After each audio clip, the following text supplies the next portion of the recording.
વિદ્યાર્થીઓ, આજે આપણે 11મા ધોરણમાં 9 ચેપ્ટર ચોથું ચેપ્ટર ચાલુ કરવાના છે. સમતલમાં ગતિ. વિદ્યાર્થીઓ, તમને ગતિ વિશેનો તો ખ્યાલ છે જ કે જ્યારે કોઈ પદાર્થ એ બીજા પદાર્થ ની સાપેક્ષ સમય સાથે પોતાનું સ્થાન બદલે તો એ પદાર્થ ગતિમાં છે એમ કહી શકાય છે. જેનું આપણે ત્રીજા ચેપ્ટરમાં શરૂઆતમાં ઉદાહરણથી જોયું હતું કે કોઈ પદાર્થ એ ધારો કે x અક્ષ ઉપર ગતિ કરે છે, t બરાબર 0 સમયે એ બિંદુ P આગળ છે અને t બરાબર t સમયે એ બિંદુ Q આગળ પહોંચે. તો આમ સમય સાથે એનું સ્થાન બદલાતું હોવાથી એ પદાર્થ ગતિમાં છે એમ કહી શકાય. તો એ જે ત્રીજું ચેપ્ટર જે હતું એ ચેપ્ટર નંબર 3 માં આપણે સુરેખ ગતિ વિશે સમજેલા હતા. સુરેખ જેને બીજા શબ્દમાં કહીએ તો સીધા માર્ગ પર ગતિ. બીજા શબ્દમાં કહીએ તો એક અક્ષ પર ગતિ કહેવાય છે. તો અહીં તો સમતલમાં ગતિ છે. તો હવે આપણે ઉદાહરણ સમજવા પડે કે એક અક્ષ, દ્વિઅક્ષ, ત્રિઅક્ષ એટલે કે એક પરિમાણ, દ્વિપરિમાણ અને ત્રિપરિમાણ એટલે શું કહેવાય. તો આપણે પહેલા સમજીએ કે એક પરિમાણમાં ગતિ. ચાલો, એક પરિમાણમાં ગતિ એટલે કે એવી ગતિ કે જે ગતિ દરમિયાન પદાર્થ ફક્ત એક જ અક્ષ ઉપર ગતિ કરતો હોય તો તેને એક પરિમાણમાં ગતિ કહેવાય. ઉદાહરણ તરીકે હું આ ચોક છે તો ફેંકું તો એ સીધો નીચે જ જશે, બરાબર. તો જો આપણે એ નીચે જાય તેને z અક્ષ તરીકે લઈએ તો એ કહી શકાય કે પદાર્થ z અક્ષ ઉપર જ સમય સાથે એનું સ્થાન બદલશે. તો એવી ગતિને આપણે એક પરિમાણમાં ગતિ કહેશું. જે ઉદાહરણથી લખતા જઈએ તો ઉદાહરણ તરીકે મુક્ત પતન પામતો આ પદાર્થનું ઉદાહરણ છે. હવે દ્વિ પરિમાણમાં ગતિ. તો એવી ગતિ કે જે ગતિ દરમિયાન પદાર્થ બે અક્ષને અનુલક્ષીને ગતિ કરતો હોય તો એવી ગતિને દ્વિપરિમાણમાં ગતિ કરતો પદાર્થ કહેવાય. ધારો કે પદાર્થ xy અક્ષ ઉપર ગતિ કરે એટલે x અને y બંને ઉપર, અથવા તો yz એટલે કે y અને z બંને અક્ષ ઉપર, અથવા તો zx એટલે કે z અને x બંને અક્ષ ઉપર. તો આવી બે અક્ષ ઉપર ગતિ કરતા પદાર્થને આપણે દ્વિપરિમાણિક ગતિનું ઉદાહરણ કહેશું. જેના ઉદાહરણમાં આવશે આપણે જે કેરમ રમીએ છીએ કે કેરમ આપણે મારીએ સ્ટ્રાઈકર ને એના દ્વારા જે બધી કૂકીઓ ખસે તો એ દ્વિપરિમાણિક ગતિ છે. કારણ કે આપણે મારીએ તો તેની x અને y બંને અક્ષ સાથે એ પદાર્થ ગતિ કરે છે એટલા માટે. આ જ રીતે જો કોઈ વ્યક્તિ ચેસ રમે તો ચેસનું પણ ઉદાહરણ એ દ્વિપરિમાણિક ગતિનું છે. હવે આવશે અંતમાં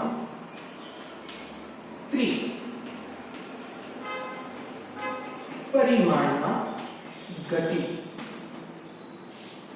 તો ગતિ કરતો એવો પદાર્થ કે જેમાં પદાર્થ એ ત્રણેય અક્ષને અનુલક્ષીને ગતિ કરે તો એવી ગતિને ત્રિપરિમાણિક ગતિ કહેવાય છે.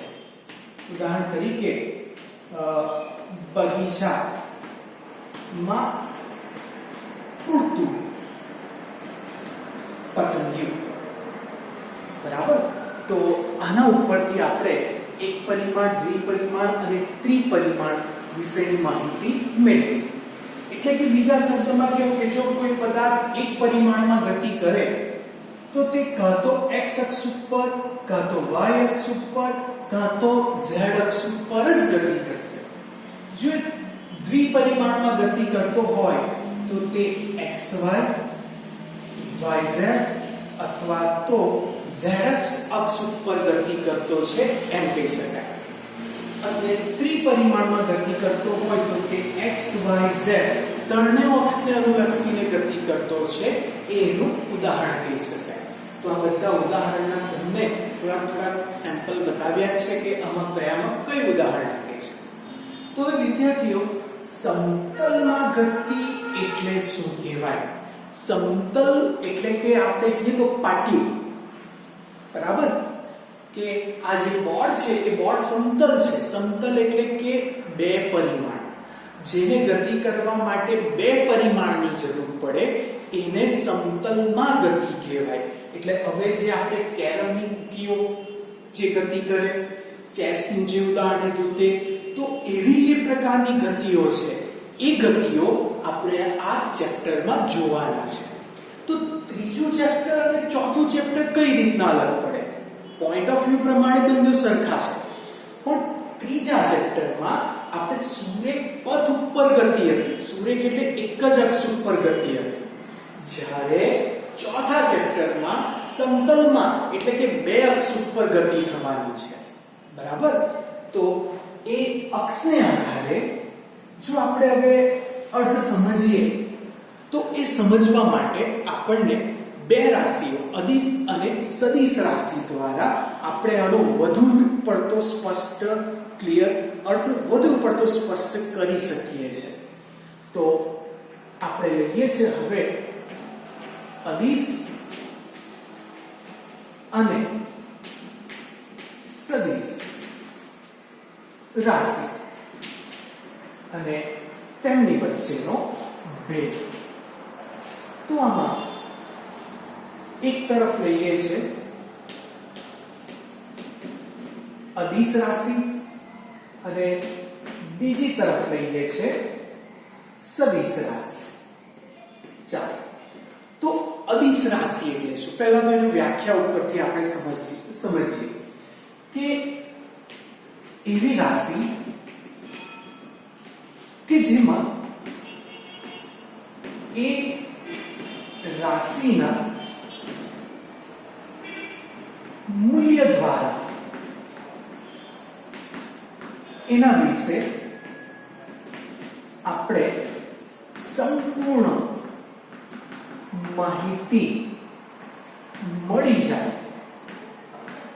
તો એવી રાશિને આપણે અદિશ રાશિ કહેશું. પરિસ્થિતિ એવી રાશિ કે જે રાશિ દ્વારા આપણે એ રાશિના મૂલ્ય દ્વારા આપણે એ રાશિ વિશે સંપૂર્ણ જાણી શકતા હોય તો એવી રાશિને આપણે અદિશ રાશિ કહેશું. અને સદિશ રાશિ એટલે કે એવી રાશિ કે જે રાશિના મૂલ્ય અને દિશા દ્વારા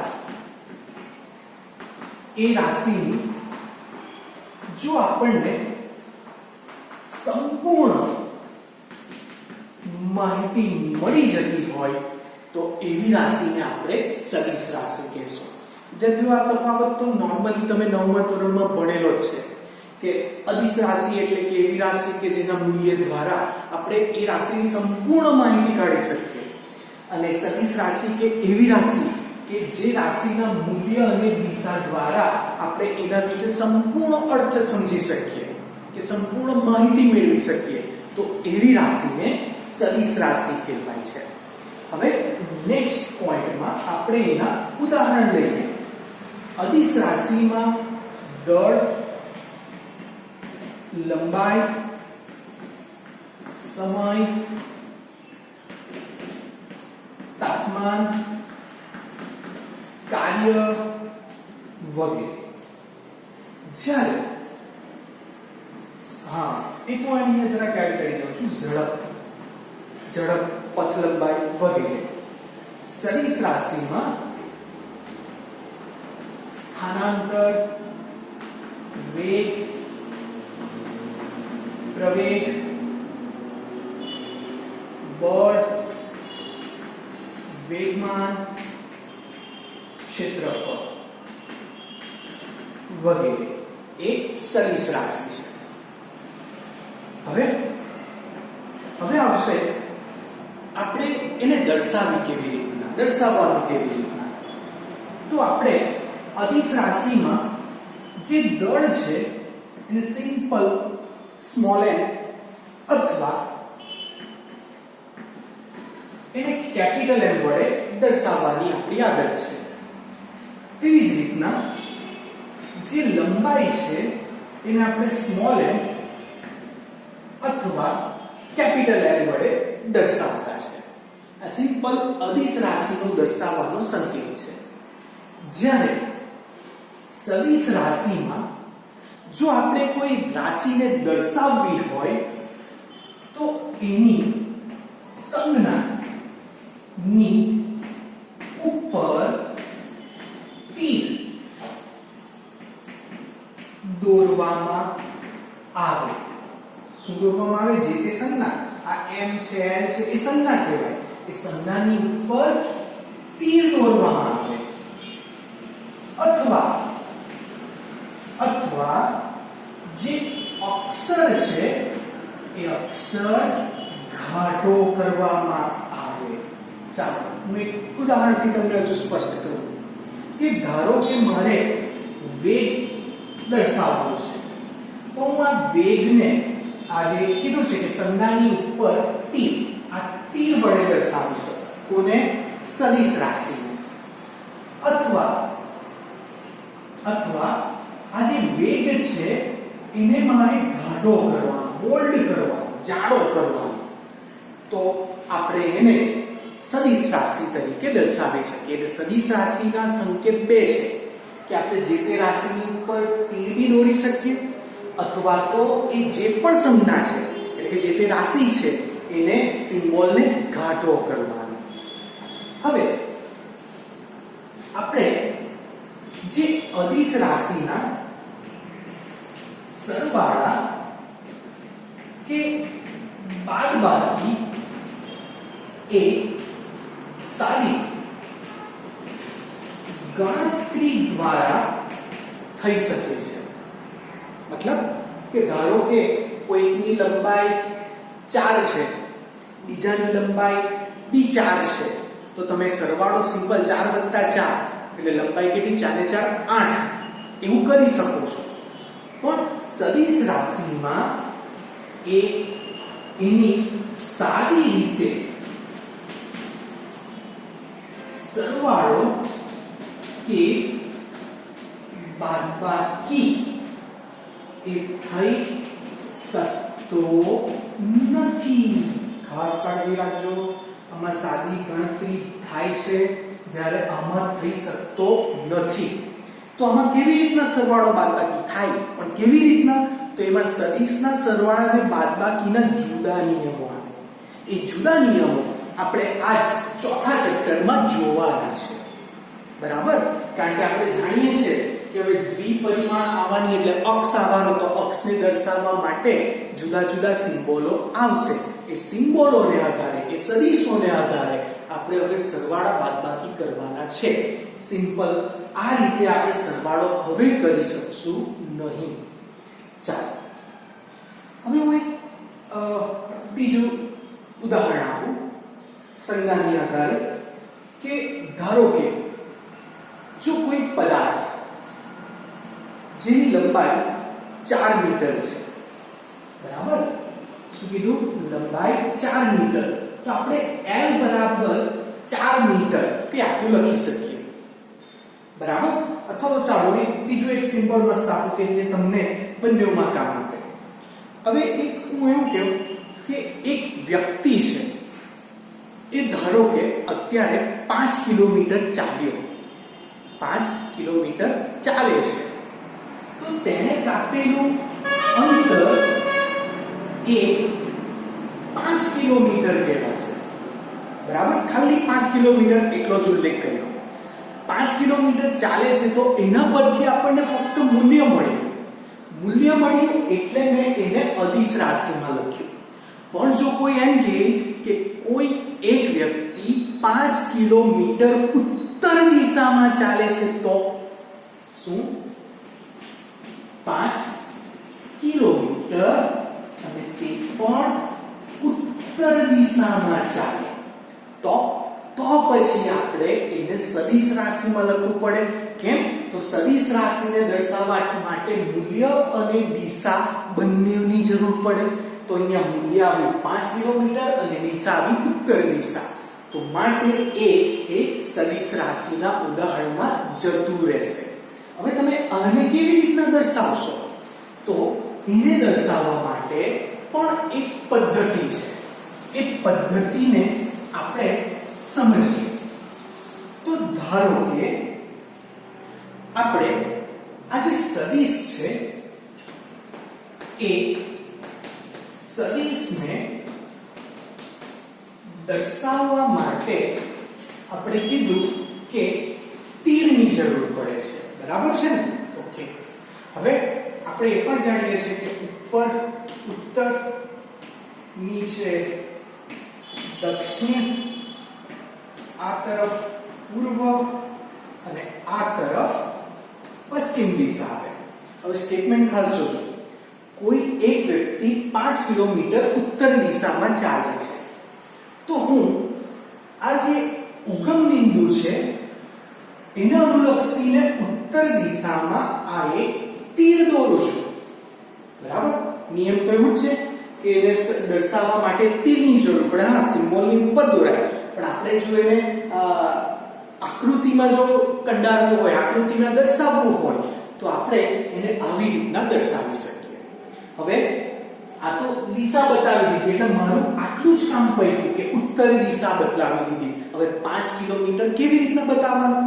તો એના માટે હું એવું કરું કે અહીં મેં 1 સેન્ટીમીટર બરાબર 1 કિલોમીટર લઉં. એટલે મેં અહીંયા 0, આ 1, 2, 3, 4 ને આ 5 સેન્ટીમીટર જેટલું મેં તીર દોરેલું છે. તો અહીં કહી શકાય કે આટલા 1 સેન્ટીમીટર બરાબર આપણે કેટલા સમજવાના? 1 કિલોમીટર. તો આ અહીં લખી શકાય કે જે અંતર છે એ 5 કિલોમીટર છે. બીજું કે એ જે તે સદિશ છે એને દર્શાવવા માટે શું કરવાનું? તેની ઉપર તીર દોરવાનું. આ ખાસ ભૂલવું નહીં. ચાલો હવે એ તો ડાબી બાજુનું કામ કર્યું. જમણી બાજુ શું કરવું? તો ખાસ કાળજી રાખજો કે આપણે મોટે ભાગે આપણે આ x, આ y અને આ z નમૂના તરીકે, ઉદાહરણ તરીકે હું અહીંયા આ ઉત્તર દિશાને yx તરીકે સ્વીકારું છું. આ ટોપિક આપણને આ ચેપ્ટરમાં અડધે જેવો મળે છે, પણ અત્યારથી સમજી લઈએ તો કે આપણે જો x અક્ષ લઈએ તો તેને દર્શાવવા માટે i ની ઉપર કેપ લખવાને i કેપ લખાય, જે x અક્ષનો એકમ સદિશ છે. એકમ સદિશ શું કે તમને કીધું કે વચ્ચે થિયરીમાં આવે છે ત્યારે આપણે જોઈ લઈશું, પણ અત્યારે યાદ રાખજો. તે પ્રમાણે y અક્ષને j કેપ વડે દર્શાવાય, એટલે y અક્ષનો એકમ સદિશ j કેપ છે. તે જ રીતના z અક્ષને k કેપ વડે દર્શાવાય, એટલે z અક્ષનો એકમ સદિશ k કેપ છે. તો આપણા ઉદાહરણ પ્રમાણે તે ઉત્તર દિશામાં જાય છે. ઉત્તર દિશા એટલે કે આપણે y અક્ષ ધારી છે અહીંયા, તો માટે એ j કેપ છે એટલે અહીંયા હું લખી દઉં કે d સદિશ બરાબર 5 j કેપ કિલોમીટર. બરાબર? તો આ જે સદિશ રાશિ છે તેને હવે તમે આવી રીતના જોશો. બરાબર? એટલે આ કાળજી રાખવી. તો આ હતું કે ભૌતિક જે રાશિઓ છે એ ભૌતિક રાશિને આપણે દર્શાવી કેવી રીતના શકીએ. તો વિદ્યાર્થીઓ આ જે અદિશ રાશિ અને સદિશ રાશિનો જે આપણે તફાવત જોયો 1 2 3 ને 4 મુદ્દા મેઇન છે. એ 4 મુદ્દા એ આપણને 2 માર્કમાં પૂછી શકાય એવા છે કે સદિશ રાશિ અને અદિશ રાશિ વચ્ચેનો તફાવત શું સમજાવો. તો તમારે આ સમજાવવાનો રહેશે.